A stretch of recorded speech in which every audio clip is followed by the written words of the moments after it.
Broadcasting live from the center of the universe. It's Business School without the BS.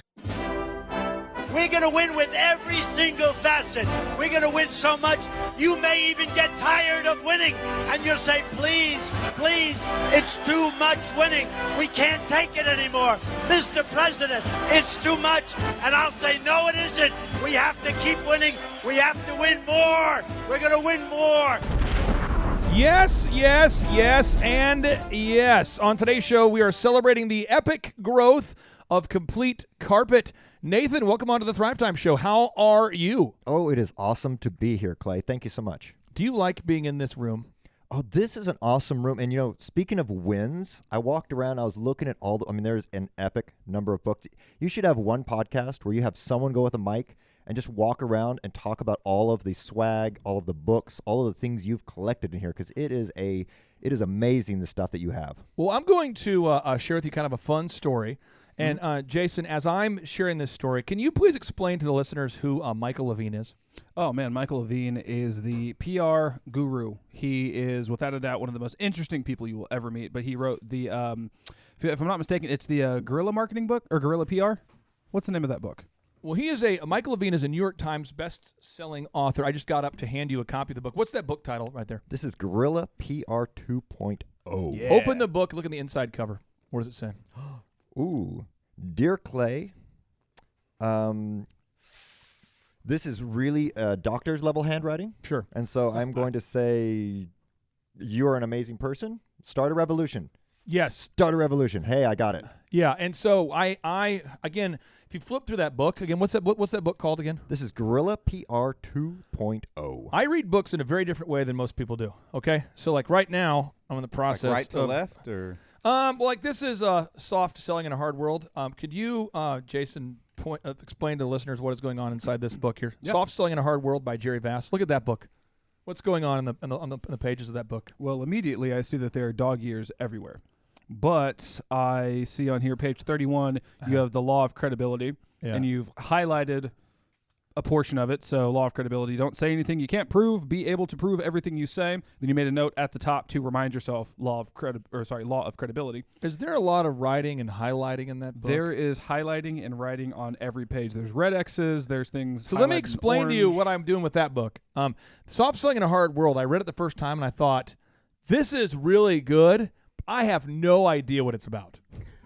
Yeah. Have you ever had that before, Breck, where you're reading the Bible or something and you're going, what is this about? Mm-hmm. So I thought, you know what I'm going to do? I'm going to type the book. So I would read like a page, and then I would type a summary of the page. Right. And I would read a page and a summary of the page. And I would read a page and a summary. And I kept doing that. Mm-hmm. I'm forcing myself to learn what's in the book, to create a neural pathway where I get it. Well, with that Michael Levine book, I read this book about public relations. Now, he is the PR consultant of choice for Michael Jackson, for Nike, for Prince, President Bush. Just like anybody, I bought the book. Anybody can buy the book. I bought the book. You can buy the book. We can all buy the book. But then this is where I go. I go to a different level that is just weird. I then say, I have to meet him. Right. So I will actually reach out to the person, and I will try to arrange a meeting or a phone conversation. Now, for this particular guy, Michael Levine, he told me that I could only meet him if I paid him $25,000. And so I did. And that's how I met him. And now, if you can read behind you, look at the picture behind you on the wall. There's a letter there. What does that say there, Nathan? You can just kind of read it out loud. It'll work. All right. It says, Dear Brother Clay, greetings. Once again, I want to thank you sincerely for the privilege of speaking to you at the Thrive Time Live Annual Convention in Tulsa. For the second year in a row, I had the extraordinary experience of watching our community expand and grow in a way that is, well, let's just say impressive. And you have taught me much in our several years of friendship. Clay, and I truly consider you an American hero for what you are doing in turning the tide away from the entitlement mentality, strangling our rapidly decaying nation. I am happy to come back to Tulsa at your invitation, but wanted to thank you sincerely for the courtesy and generosity. It is one of the highlights of the year. I look forward to speaking with you soon. Warmly, Michael Levine. Hey, there's a phone number here, too. I'm going to write that down right here. But the reason why I'm sharing this story is Robert Greene, the best-selling author of the book Mastery, blew my mind with this quote. I'll read it to you. He says, "The conventional mind is passive. It consumes information and regurgitates it in familiar forms. The dimensional mind is active, transforming everything it digests into something new and original, creating instead of consuming." So the way my mind works is I'm reading this book. I need to apply the principles in it, which I've done, and that's how we generated a lot of PR wins, public relations wins for a lot of my clients, getting them in the news and the media, that kind of thing, is from the fruits, the nuggets of knowledge taught inside Michael Levine's book. But then I have to take it a step further. I have to meet the author. And so that's how that works. And then in your hands, you got the Jerry Bass's book, Soft Selling in a Hard World, and I had to have him on our show, and we did have him on the show. Because I'm all about implementation. I'm all about implementation. So this book, this room here is all about three things: learning, earning, and burning. I'm going to learn stuff. I'm going to apply it and earn more. And then I'm going to burn pinion wood. Learn, earn, and burn. That's all I'm doing in this room. I mean, this room is a great big coliseum of knowledge that you don't get in college. And you, Nathan, are the fruit of that. It's been super exciting to see your business grow. Yes. Share with the listeners how much you've grown by. And before I tell you that, because that's a big number. It's been exciting the last 2 years. As I walked around the room and I was looking at all the books, there was 10 books in specific that kind of stood out to me. Sure. That I noticed there was titles to. Yeah. And I thought, I think you said learning, earning, and burning. Yes. And so I'm going to go through these 10 books. I feel like in order, they may almost tell a story all on their own. Uh-oh. The first one was Gaffigan's, and if you want to chime in and tell me something about some of these Jim books, that'd be Gaffigan's great. book, Dad is Fat. Yes. Jim Gaffigan is a funny person. Yes, Very. he is. But why? I mean, why is he funny? I mean, how is he funny? I think that's where I go. So I go, why? I was speaking. Where was I? I was speaking I was in Las Vegas, speaking to a group of Maytag people. I think. No, it was the bankers, the Community Bankers Association. I was speaking there, and somebody came up to me, and this was probably 2009 or 10, and they said, "You sound just like Jim Gaffigan." I agree. And I said, "Who's that?" And they go, "Get out of here. I know you're copying him."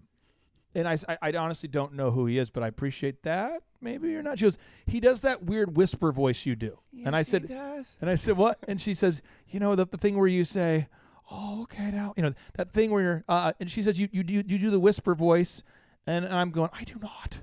And then she says, and then you do that old English voice he does. I said, "What is that?" And she says, where you, "All right, ladies and gentlemen, we are gathered." And I'm like, I don't know who he is. And so Jim Gaffigan does voices. So when I do my show, I have my voices card here next to me. And these are all the different voices that I can do or that I prefer to do when I do the show. And Jim Gaffigan, I realized he's funny in the written form too, though. Yeah. Mm-hmm. His humor is beyond just, to be a comedian, Jason, you've done stand-up comedy. Mm-hmm. It's tough to do on a mic. Yeah. But to do it, I thought, can he be that funny in a book? Oh, yeah. Trying to translate it. Like when I was writing, you only get like a 5-minute set, but your whole thing is to perform to an audience and make them react. But then, every now and then, back when I was on social media, I'm like, I thought of this funny little thing. I'll put it up. And there's like no response. Like, God, how do I make that funny? It's just text. So hats off to him for being able to, translate that between the two mediums. So that book is great. Great comedy book, and I just like reading it because I can learn things about comedy. The other book I recommend, if you just want to read a book that's funny, that you makes you where you can't stop laughing, is the book called "Let Me Off at the Top" by Ron Burgundy. Yes. It says, "Mike." No, it's just the best book ever. Like if you're going through a rough patch, you need to laugh. This book is awesome. He said it's called "Let Me Off at the Top: My Classy Life and Other Musings." And then on the front of the book, where you normally have a book endorsed by somebody else, it says, "I wrote a hell of a book." And in the book, these are let me just read to you part of this book. He says, "Does mankind really need another book dumped onto the giant garbage heap of books already out there? Is there some pressing desire for the wisdom of a humble news anchor in this world? Will it add to the great literary achievements throughout time, or will it be lost in a swamp of trivial scribbling like pornography, devoured and then destroyed out of shame? I stand there, I write standing up, and I say, no, no, this book will not be lost. This book is necessary. It's an important work for an important man. I was the #1 news anchor in all of San Diego. My name is Ron Burgundy, and what you have in your hands is a very big deal. It's my life. It's my words. It's my gift to you. If the truth be told, I wanted to write a book for a long time, but how? How do you write a book? Oh, sure. I know you get papers and pencils and make yourself a pot of coffee and you stay up all night and write one. Seems simple enough, but it's not. There's a very long tradition of book writing going back through history all the way to Roman times. And if you know history like I do, you understand that book writing is not easy. Rule number 1, saith the bard, to thy own self be truth in regards to yourself. I knew from the beginning, before even purchasing the paper and the pencils and the cans of coffee, I would have to spend a little time getting to know me. I've been so busy being Ron Burgundy, the legend, that I never stopped to really get to know Ron Burgundy, the man. Before I wrote one word of this masterpiece, I took long walks through the streets of San Diego trying to make friends with a guy I barely knew, myself. I talked to myself. That's right. In bars, at bus stops, and laundromats, wherever my muse took me, I recommend it. Go out and talk to yourself. Record the conversations like I did. I had a small, lightweight, 20-pound Grundig reel-to-reel tape recorder with a built-in microphone. Throw that on your shoulder. A typical conversation went like this. Ron, hey, good friend of mine. Ron, hey, right back at you. Ron, what's it all about? Ron, it's a good question, Ron. You ask tough questions.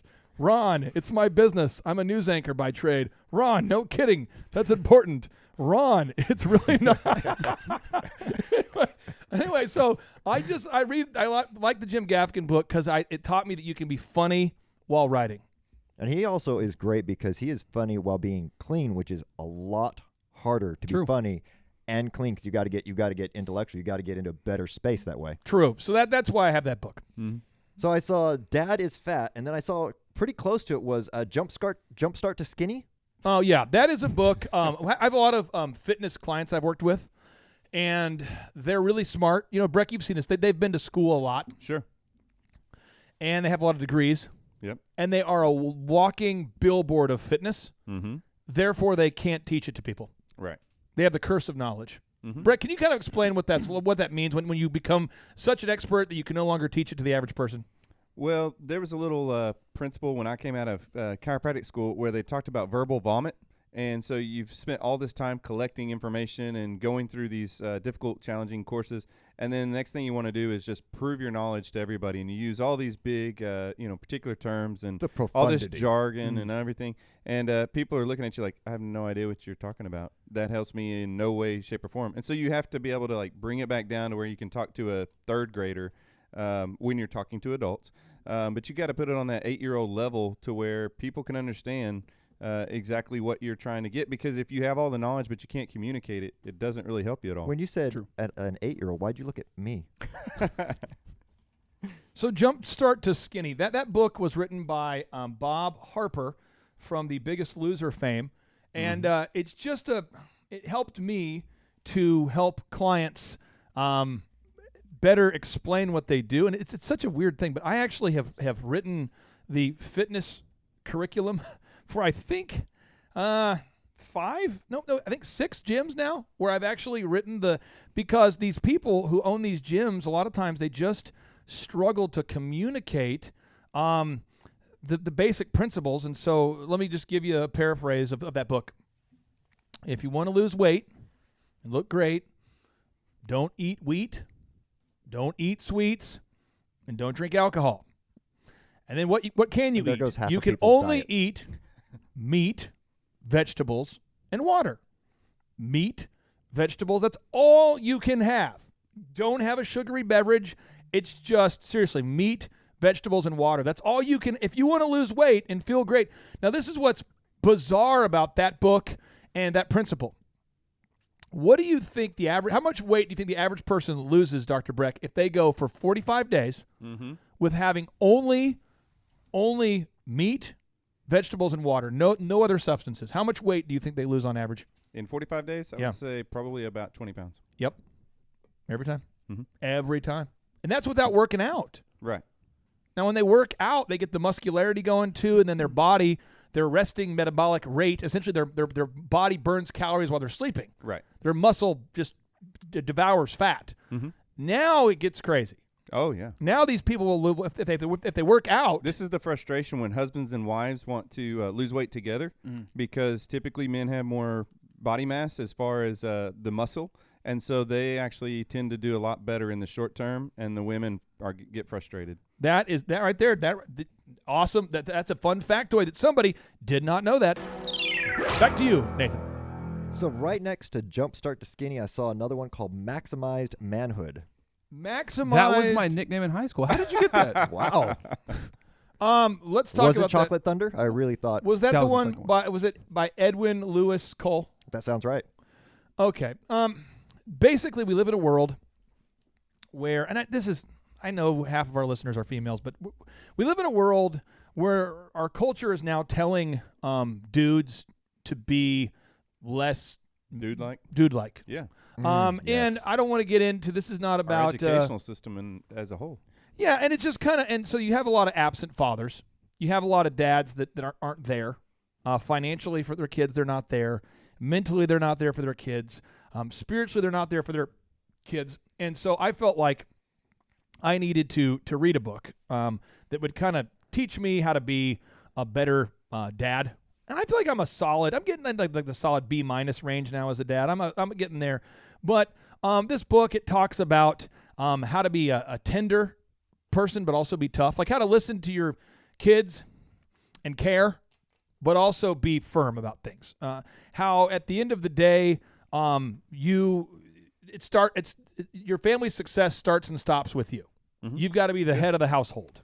And I think in our culture now, a lot of women are trying to be the head of the household, and then the guy is trying to also be the head of the household. And Jason, anything with two heads, anything with more than one head is a monster. Yeah, and we talk about this all. It's a business principle. So I don't care who necessarily leads your house.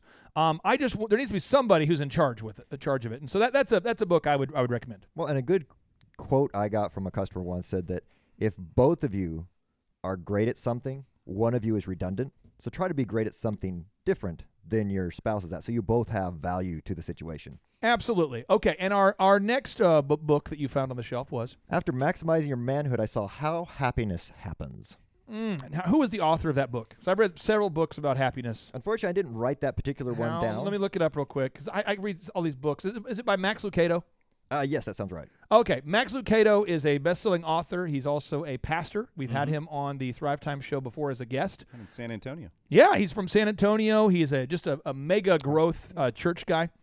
I've got to hear him speak here in Tulsa a couple years ago. Yeah. Where'd you see him speak at? He was at a deal called the Tulsa Workshop. It's a spiritual event each year in March. It's not currently going on, though. So that's a sad note. You can't. I was getting really excited. I know.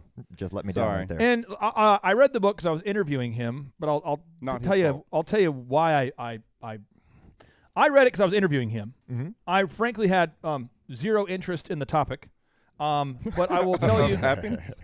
No, at all. But I'll tell you why you would like it, or somebody would. Is and Jason, you see this. What happens when we help a client achieve financial freedom? Usually they get bored. There it is. And then they'll say this stuff to me. They'll say, "Here's the deal. Can I tell you something?" And I'm like, "Well, you're paying me. Sure, you can tell what you want." And they go, "I don't like my wife." And it only happens half the time. Yeah, that's a weird conversation to have with a coach or client. No, seriously, I don't like her. Yeah. And I used to have to go to work. And when I was at work, I had a reason to not be around her. But now I don't have to be at work because I have financial freedom. And now I have to see her like 10 hours a day. And I don't like that. Could you help me? I mean, I'm serious. This happens a lot. Or you'll have the reverse of that will be said. Or someone will just say, "I'm just bored out of my mind. I used to like to work, and now I don't have to." And so I've tried to get better at empathizing with my clients. So, yesterday I spent my entire day writing a book that I'm working on about sales. And I was not bored, and I was not, unhappy. But I find a lot of people become that because they don't know the mechanics of building a happy life. And so I wanted to read that book to be able to better teach that idea to people. Breck, have you seen this before? Well, I was going to ask, is it true that, oftentimes these same people, they have that idea of happiness in some form or another as that carrot out ahead, and they kind of get there and they're like, that wasn't it. I think people believe that acquiring stuff makes them happy. And then they find out otherwise. So like my Hummer, it's a great vehicle. I like it. It's fun. I've had it for a long time. Some people think once I have a Hummer or once I have a Lamborghini or once I have then I'll be happy. Right. And once you realize that happiness is not the acquisition of stuff. You don't need to buy stuff that you don't need to impress people you don't know. Right. Happiness is a decision that you are going to figure out your F6 goals for your faith, your family, your finances, your fitness, your friendship, and your fun. You're going to figure out your goals for your faith, your family, your finances, your fitness, your friendship, and your fun. And then you're going to sit down with your spouse and get on the same page about what you want to do as a couple. And then you do life together. And happiness isn't a it comes destination. Along on the ride. Yeah, it's not a destination you get to. You Happiness enjoy is the process. road, not the destination. Shunda, that was good. Nathan, what was the next book you found on the shelf? After learning about how happiness happens, there was an intimate history. An intimate history? Yes. Intimate history? It was an intimate history. I don't think I've read that book. That's probably one that was mailed to me by somebody who wanted to be on the show. Oh, but I've not read that book. Potentially need to mail it back. So right after an intimate history, I saw next one, and I think you like this one, is Losing My Virginity. Oh, by Richard Branson? Oh, yes. Yeah, that's a great book. That book explains to you how he started building a billion-dollar business by cold calling through the phone book. I don't think people are aware of this. Richard Branson is dyslexic. He can't read. Mm-hmm. But his first business was a newspaper. And he started it after he flunked out of school by cold calling people in the phone book. Yeah. And just out of the phone book. And I think if you think, well, I want to be successful, but I'm not willing to call through the phone book, then you can't be. And so that book is just a powerful book about, and by the way, he looks exactly like Austin Powers. It's true. That's where they got the character. Yes. And so the character of Austin Powers is based on how he used to look. Yeah, baby. Have you Yeah. seen a picture of him back in the day? Have you seen this? Oh, I've seen the side by side. You should pull that up. That is Richard Branson, and then We're it'd doing a be Google search. I've not seen this picture. Oh, this will I'm blow your curious. mind. Oh, yes. I'll put it on the show notes. Look at this. It's so the good. young Richard Branson. And Richard Branson. They look Yes. just the same. They The look glasses, exactly the same. The It's hair, truly impressive. the turtleneck sweater. I mean, it's crazy. So anyway, that book is great. In that book, it's just a great book about how to become an entrepreneur. In his story, he has a lot of ups and downs, things that mistakes he made, but he puts it all out there. It's a great book. I mean, he didn't start with the private island and the jets. He did not. And I think a lot of people think, I want to be successful. I want to make a click funnel. What? I mean, you got to pick up the phone and call people you don't know. And Richard Branson shares that in his book very, very well. What was the next book you found? After you losing my virginity, you've got Made in America. Made in America. That would be Sam Walton's book. Yes. Yeah. That's the first book that I cried when he died in the book. I felt like it's like my grandfather or somebody. I already knew he was dead, and I knew he was going to die. But This just in. Sam Walton and I have the exact same mindset. Like we're very, very similar. And so Sam Walton wanted to work every single day. He felt like it was his duty to always be the first one at work, last one out. He loves it. So if you get to work, John always messes with me because he gets to work like at 2 a.m. I get to work at 3 and he's already there. It pisses me off. But I just like to work. I'm not in pursuit of time freedom or financial freedom. I've already done that. So I just like to work. And Sam Walton had bone cancer and he was on the verge of dying, but he insisted and still walking the Walmart stores because he always would walk. He would fly in randomly to a Walmart supercenter and he would walk up and down the aisles and greet customers and ask them how he could make the experience better. And if you've not heard it yet, I'd say in Clay's top 10 podcast is the interview he had with Sam Walton's right-hand man. Oh, yeah. Oh, my goodness, where he's talking Tommy? to him, and he says, hey, he had to do it, so we put a belt around him, and we put our arm behind his jacket so that we could carry him on those last few days where he still had to be in the stores, but he couldn't walk anymore. And so they're literally carrying him through the stores just so they could get him there again, and he could at least visit 1 or 2 stores every day, even though he was fighting cancer and couldn't walk anymore. And his whole deal is he wanted to go in the store and meet people and say, how can we make the experience better? That was like his whole deal. And I love that kind of thing. And so his book, when he died, I was like, I had to go to Atwood's and sort it out. Was there another book you found on the shelf? Yes, next one was after Made in America was Delivering Happiness. Was that Delivering Happiness? That would be... That's Zappos, Tony Hsieh's book, Delivering Happiness by Tony Hsieh. Yes. Yes. That book is a great book. Essentially, that book is about how Tony Hsieh did not start Zappos. He grew Zappos. He started another company, and the name of the company escapes me right now because this is all off the cuff. Oh, yeah. But that company did really well. But, Jason, why do you think he decided to sell it? The company before Zappos. Any guess at all? Totally impromptu. I would assume he built it to where he wanted to take it and then wanted to focus on something else. This is what happens is he hated his employees. He realized, I hate everybody who works here. Oh, doom loop. And I totally related to that. So when I built DJ Connection at a certain point, I realized I hate all of my employees. So now I'd run business very differently. I will not have you work for me unless I like you. But that book explains that, and then it explains when he built Zappos, he loved everybody who worked there. So Homeboy basically had an apartment, and he couldn't afford an office space. So he had a skyrise condo in Vegas, and all the employees lived with him. It's like the call center was in his living room. They live with. And is Zappos the same one? I think at a conference you had us look up a picture of their offices where everyone just goes crazy on each stall. Yes, on each workstation, it's super decorated. He also lives in a Jetstream, one of those little RV trailers. Yeah, the Airstream. Yeah, he's like a billionaire, but he lives in an Airstream parked in the parking lot. It's great. I mean, we all That's got the our little move. quirks. So I got to ask you here, because we want to celebrate your wins of the week before we have our next guest on. How much growth have you had since you and I first met? What's the number? Give us the number.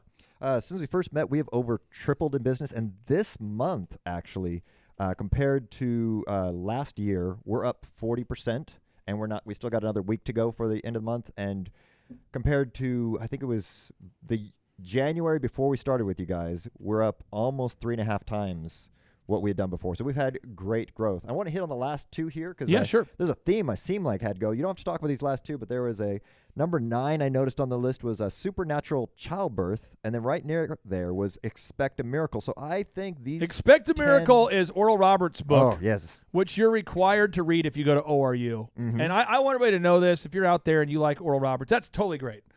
But I just want you to know that Oral Roberts hired Napoleon Hill to be his mentor.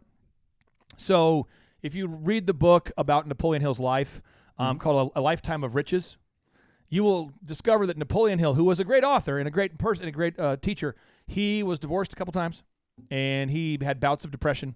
And when he finally figured it out, one of his main clients was Oral Roberts.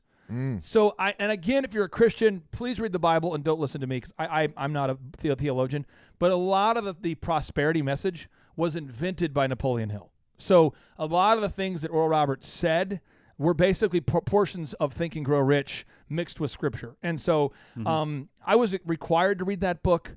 I don't know that I'm a fan of that book. I'm married to somebody who likes that book, who loves that book. I know God is real and can do miracles.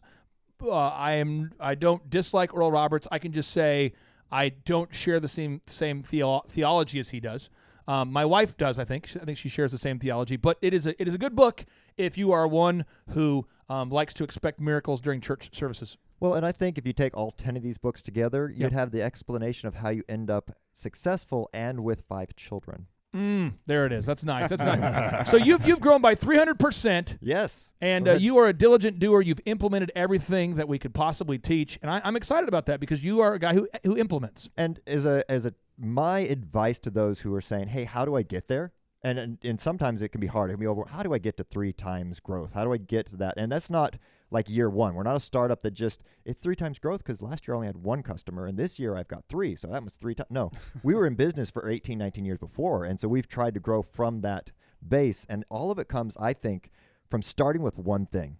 Get good at one thing and make that a habit. And then add one more thing. Don't change everything about your business. Otherwise, you'll just get drowned in all of the items and things that you could switch and you change.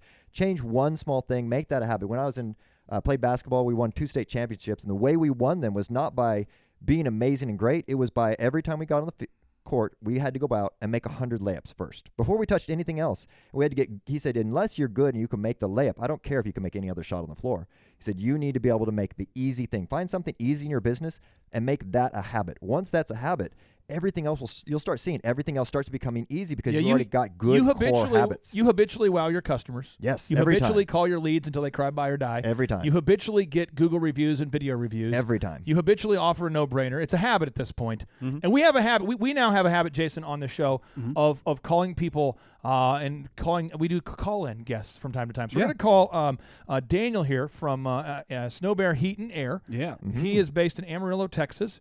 And we have the Cruise Missile on the show. The Cruise Missile. The Cruise Missile. So I'm going to have the Cruise Missile steal your mic real quick here. And I'm going to call Daniel with Daniel's Heat and Air, a.k.a. Snow Bear Heat and Air. Welcome, Mr. Cruise Missile. Okay. Good morning. I'm going to call him right now. Here we go. Got the phone. And I know it's exciting listening to a podcast where somebody is calling other people, but this is how it happens. This is how we go to that phone technology.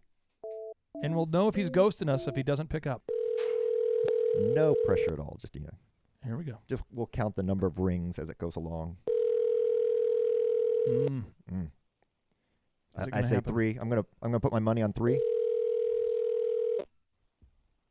How's it going, Ted? Good, man. How are you? Doing good. Hey, Not bad at all. are you? Are the guys learning stuff down there in Amarillo? Yes, they learned a lot. They learned a lot. It was a lot of fun having those guys. They're a bunch of good guys. I think we had. I can see why you made Ben a manager over there. Yeah, Ben. I mean, Smart. and for the listeners out there that don't know, we're in the process of opening up a Snow Bear Heat and Air in Tulsa, Oklahoma. I say we, John and I. I'm putting up 49% of the cash. John's putting up 51% of the cash. So it's his problems. And the guys went down to Amarillo. We had Ben down there, Jonathan, and Ty, I believe, right? Yes. And so you're teaching them the dark arts of HVAC. And we have a listener here today here, Daniel. His name is James. James, meet Daniel. Hey, Daniel. How you doing? Doing pretty good, James. How you doing, sir? Doing well. Doing well. Now, James is a guy who has a business that's doing well. James, can you explain what you do for a living and what your business does? Yeah, so we're electrical contractors, electricians, to just put it simply.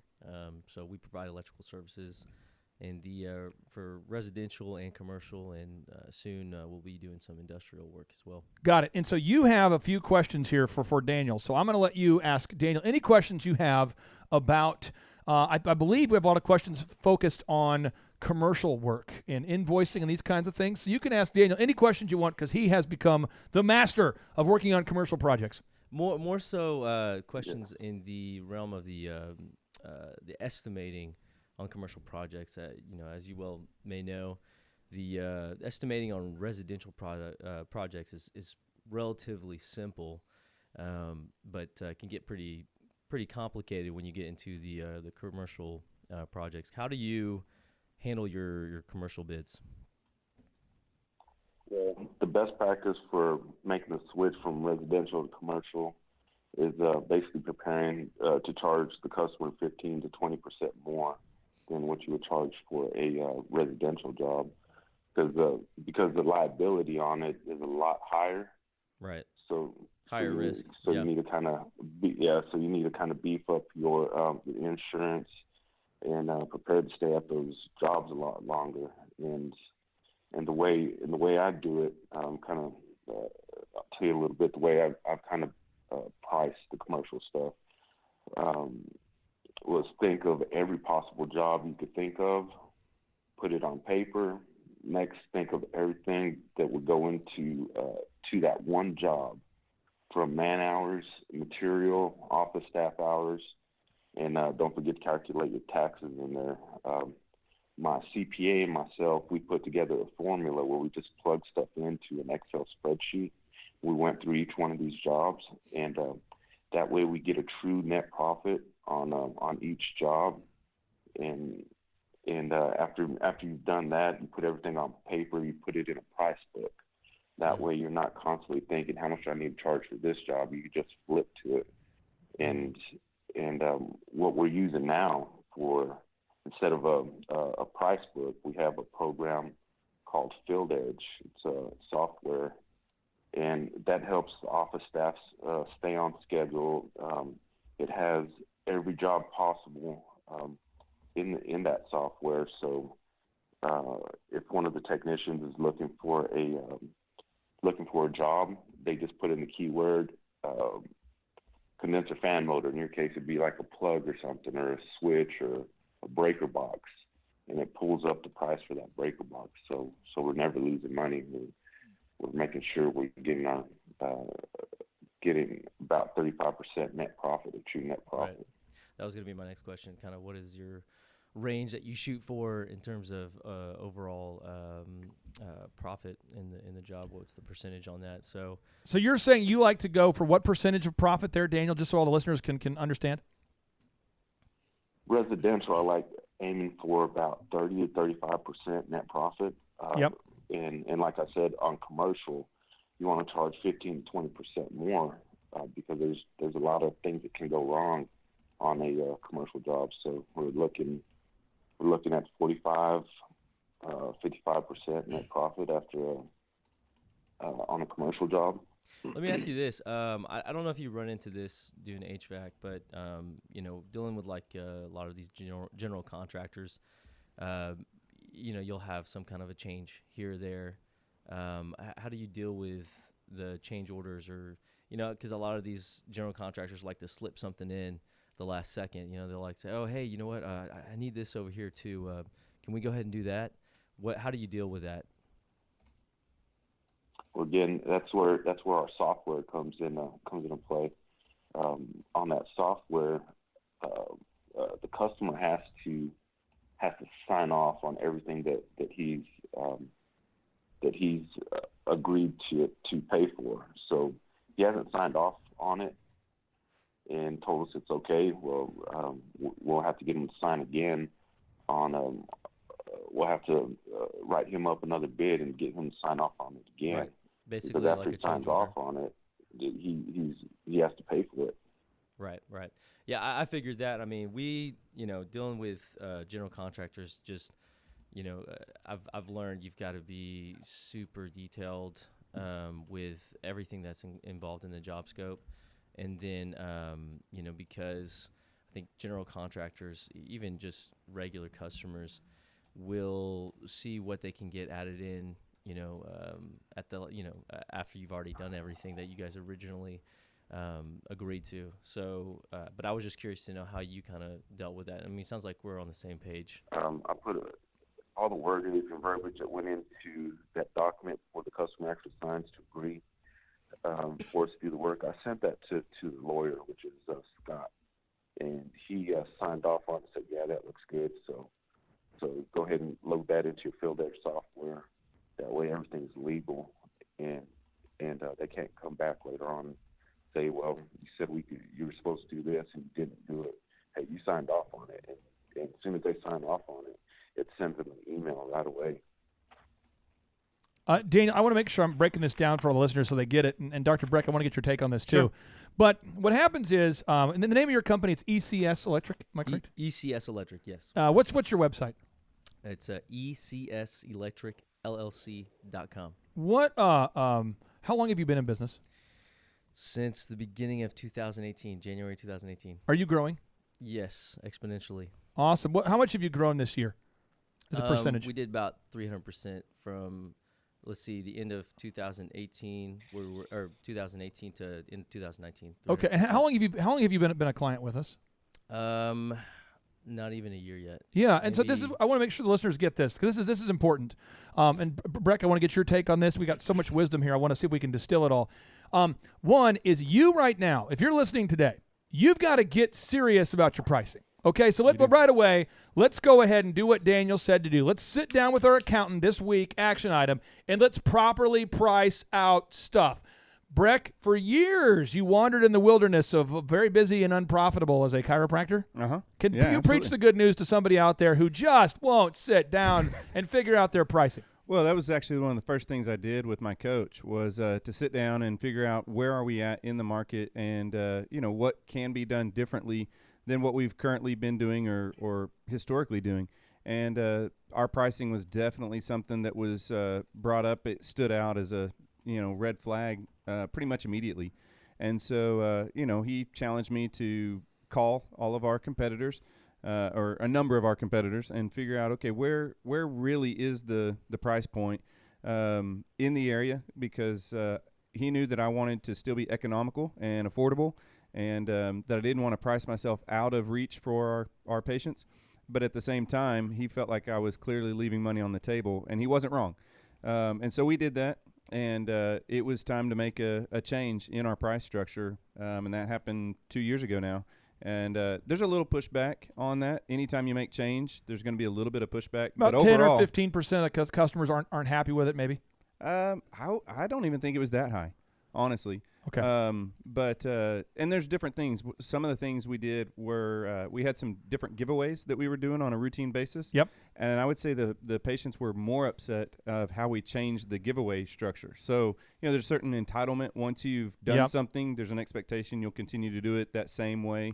And that was inherited from a former partner. Yeah. And so I looked at that and said, okay, this isn't really sustainable moving forward. We'll just adjust it a little bit. Right. And that small adjustment actually made a bigger issue for the patients. And that was where we give away a massage after so many visits. So that went from every 5th visit to every 7th visit. And that little switch definitely ruffled more feathers than increasing the pricing. So step one, we got to meet with our accountant or our bookkeeper. Let's go over the pricing. Let's Daniel, what profit margin do you recommend if you're in the air conditioning business? What profit percentage would you recommend if you're dealing with residential clients? Residential clients, we're looking for a 30 to 35% profit margin, net profit. Got it.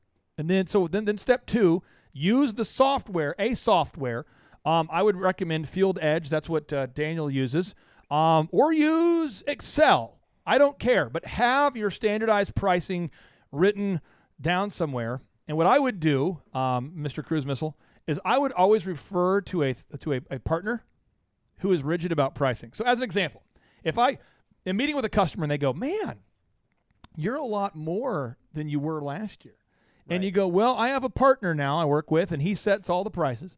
And so I don't have the ability to do that. But this is what, and Daniel, I want to get your take on that. Why do you have to be firm on those prices? Once you log those prices and you put them into your software, why do you got to be firm about those prices? You want to be firm about the prices because we're in it to make money. We're not in it to lose money. And I don't give the technicians that work for me any authority to change the prices. They can't go into the software and adjust those prices. The only people that can adjust those prices would be my office manager. There it is. And what happens is that the customer always wants to pay less money, and the employees always want to pay raise. Always. Every employee wants to make more money, and every customer wants to pay less. And if you compromise on either side, pretty soon you're not profitable. Now, step 3 that Daniel just mentioned, he said you need to charge 15% more for commercial jobs. Daniel, please explain again in detail why you have to charge 15% more for commercial jobs and the potential liability that's there. Well, the liability on that is a lot bigger than it would be on a residential house. So if you're working on a residential house, I mean, one of our technicians may step through the roof, and that will just cost me about $150. We're working on a commercial job currently, and if the crane operator drops that air conditioner through the roof of that commercial building, that's going to cost me thousands of dollars. So liability is a lot higher. So you have to take into account if something does go wrong, you have to charge that 15 to 20% more, just in case something does go wrong. And this is Nathan with Complete Carpet. We've got great business owners here. And I want to throw one other little caveat in there for the people that are listening to this. Remember that it starts also with the value and the good quality work that you're doing first. In the absence of value, price is the only thing that matters. So if you are looking at bumping your price up a little bit, start off by making more value and more quality. And then when you bump your price up, your customers won't notice that much. We bumped our prices up just like Dr. Breck did, and that helped us tremendously. And I thought, we will just...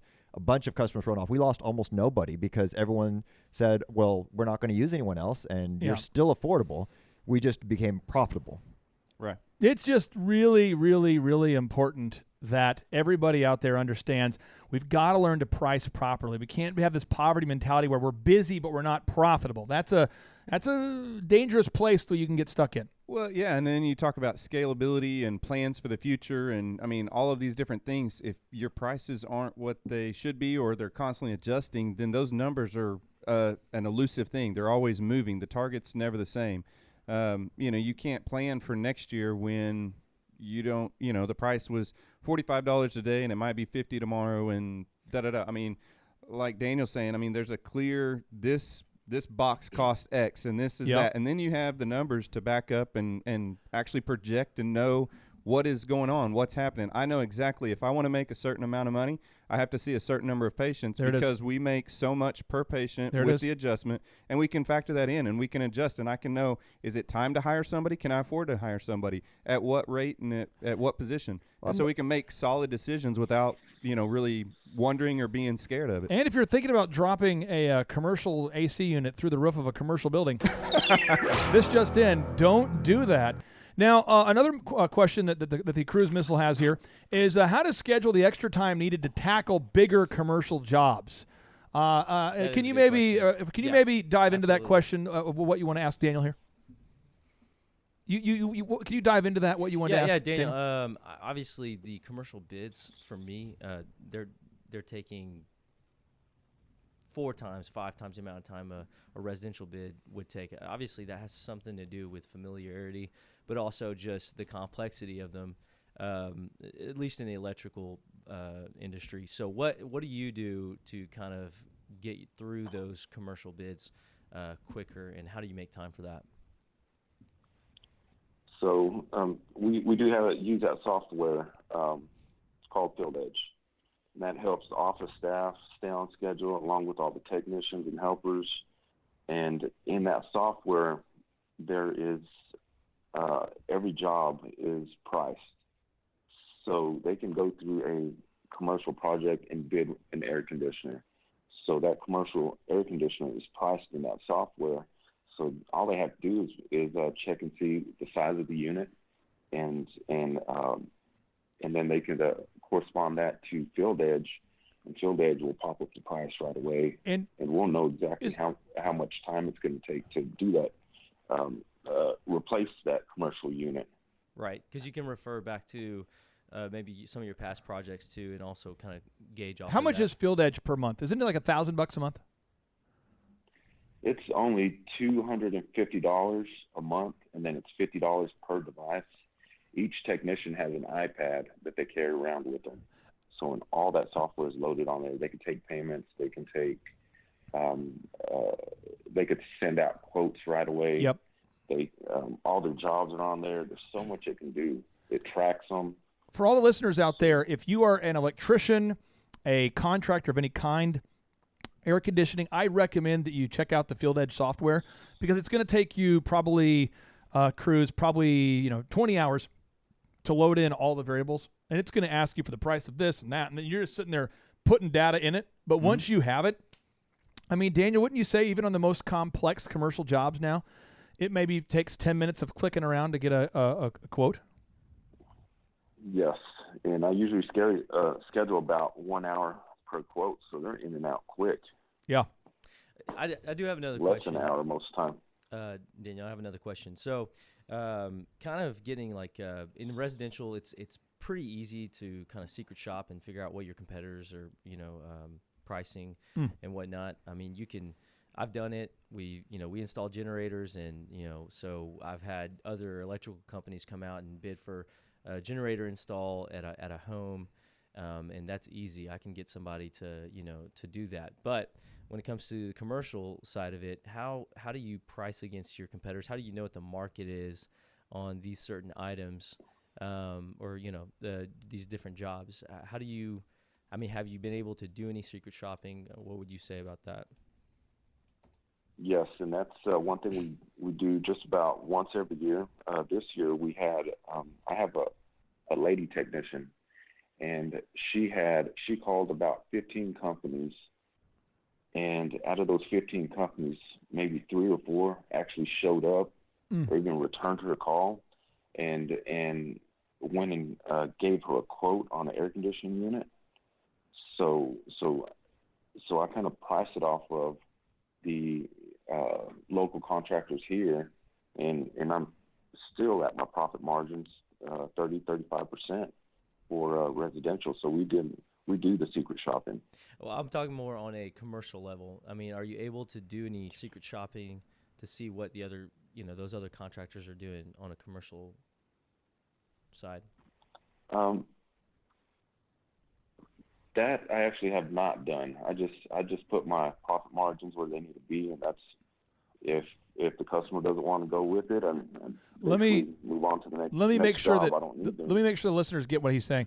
What he did is he is definitely mystery shopped on the residential side. Oh yeah. And then no matter what, and then he just takes his profit margin for residential and bumps it up by 15%. Mm-hmm. And I can tell you that is pretty much what most commercial people do. Now I can tell you what I've done for commercial stuff. If you want to do, if you want to go that level, I've done this. So when I had a DJ Connection, I was trying to get into more commercial, like doing Christmas parties for Southwest Airlines or Bama Pie or Boeing or whatever. Big corporate events. Big corporate events where instead of doing just private weddings. And so I actually would go as far as to book them. So like I would actually hire like big entertainment companies to provide entertainment for my staff. Or for just random people. I would call a client who I knew who had a business and say, hey, you go book the other guys and I'll pay for it. I just want to see, how does that process work? How do they bid you? How do they quote you? And I was able to just get all the information that way. So I've paid for many, many Christmas parties for people who are friends of mine in order to get them to use my competition to find that out. So that's one way to do it. And I got a super dirty move that we've used really? quite a few times. And if you are doing the bid process or you're going through it, if you make a good relationship with the person that you're going through, I have at least a dozen plus times. It's how I end up getting the Tulsa Housing Authority contract, and a couple others was the person I was with. I said, hey, I want to do the best job for you. I want to do, what's some of the other bids you've gotten here? And they'll say, oh, yeah, the guy who was just before you, the company, they said that they could do the whole project for around this. I've had these them are their give numbers, me their actual quotes. I've had them forward actually get emails. the other. Yep, Really? I've had that happen. Yeah. And I say, hey, I want to provide. I would love to come in and be your guy. So I'm going to see if I'm in the ballpark, or maybe I can beat your guys. And they're like, oh yeah, I'll show you what it is. Can you beat this? Now, and I see their numbers completely. Now, Daniel, I know you've got church here, so I've got you for 90 more seconds here. I got two final hot questions for you. Commercial contracting. Okay. What should your team consist of? Do you have a job site manager, a foreman, a journeyman? Talk about. I know commercial HVAC is different from electrical, but there's a lot of parallels and similarities. What should a commercial contracting team consist of? So a commercial contracting team, we have a lead technician, a technician, and normally 2 helpers. We'll have about 4 people on the job at all times. Some of those units get pretty big to move around. And as your guys, Ben and John and Ty, they kind of saw how big these units were. Some of them were just as big, about as big as a small house. So what? Yeah, they're huge. Oh boy, you have to buy some insurance there. Deal with these cooling towers. So you said that one was not a cooling tower, but they were package units actually. Oh wow! Wow. So you're suggesting, or you're saying that your team consists of a lead technician, then a technician, and 2 helpers. Is that right? Yes. And I will say we have a great show we did where we interviewed the founder of one of the most successful pool companies in Oklahoma called Pool Creations. We interviewed Jeff, and in that show, Jason could give it to you because it hasn't come out yet. He explains how he does his jobs, but essentially the lead technician shows up on the job site every single day and makes sure that when people leave the job site, it's clean, it's complete, it's finished, and it's just kind of having that person that goes onto the job site every day and actually physically shows up, keeps them from drifting. And that's the top pool company in Oklahoma. And the final question was, should there be a separate role for commercial and residential jobs? Cruise missile, what do you mean by that? What does this question mean? I want to make sure we're asking Daniel the right question. I'm not quite sure, actually. I don't know if I phrased it that way. Oh, maybe I am mangling your questions. I'm a bad host. Yeah. Did you have any final question for Daniel while we have him here? No, I think he's covered it pretty much. My main questions were on the estimating side. Got of it. Yeah. So Daniel, I've got my final question, and I'll let you take off here. You've grown Snow Bear Heat and Air quite a bit this year. How much have you grown Snow Bear Heat and Air over the past 12 months? Over the past 12 months, this year we made about $350,000 more than we made last year. Ooh. So we're at almost 1.2 million. Up from year. 900,000 ish, maybe 850. Yes. And you've been a client working with Andrew and myself now for how long? It's been about 9 months, 10 months. Why do you actually implement everything? Like, what is wrong with you? Why do you implement everything? Because Pastor Brian told me, he said, here's the deal. If you work with Daniel, I'm telling you, he's a diligent guy. He's going to execute everything. And because I met you through when I spoke at his church, that's how we met. What makes you an implementer? Why are you not just a hearer of the words? Why do you actually implement? Well, I would describe my weekly coaching meetings with you and Andrew as very productive, from going over all the action items, looking at all the numbers, figuring out ways we can grow, and some of the things that you guys have actually helped me figure out, which I had no idea about, would be the systems on how to hire people was huge on doing the group interviews. Yeah. And firing people, not keeping them around longer than they need to be. So hire fast, fire fast. On how Google works, I had no idea before I started working with you guys how Google and how that helped you to generate leads, and how and you guys building our website for us. That was huge.